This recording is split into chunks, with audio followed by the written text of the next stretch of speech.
Otherwise, the paint or caulk just won't stick properly. It'll likely peel right off. And if it's something valuable, like an antique or something. For expensive or sentimental items, yeah, the guide suggests calling a specialist. A furniture restorer, maybe an art person, a specialized carpet cleaner. Just make sure to check their references and professional credentials. Okay.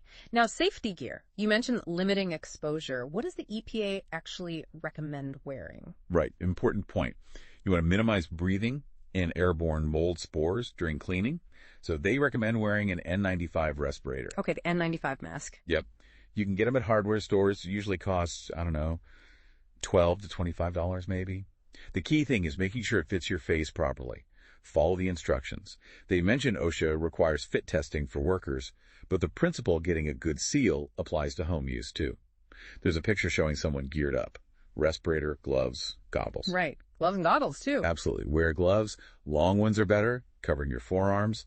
Regular household rubber gloves are okay for just detergent and water, but if you use stronger cleaners, disinfectants.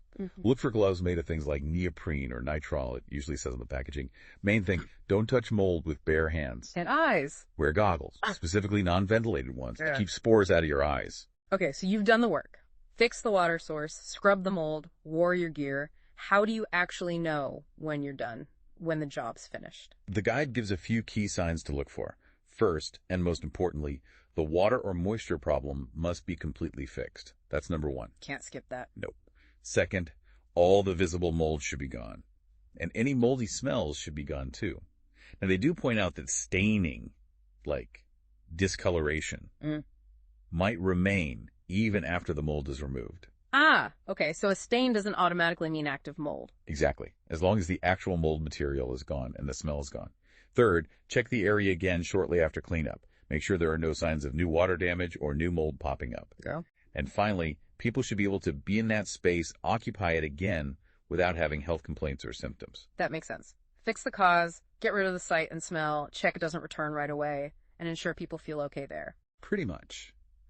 The guide does add, though, that ultimately deciding if the job is truly done involves some judgment based on all these things. Right. There isn't like a magic test that gives a definitive all clear. Right. Okay, let's shift to prevention, because that's always better, isn't it? How do we stop mold from getting a foothold in the first place? Yeah, and this section really loops back to that central theme from the EPA guide. Moisture control is the key to mold control. There it is again, the golden rule. It really is. And acting fast is part of it. Remember, that 24 to 48 hour window for drying things out, that's prevention in action after a spill or leak. Okay, so what are some specific prevention tips? They cover both stopping water from getting in your house and managing moisture created inside. For water entry, simple stuff, but effective.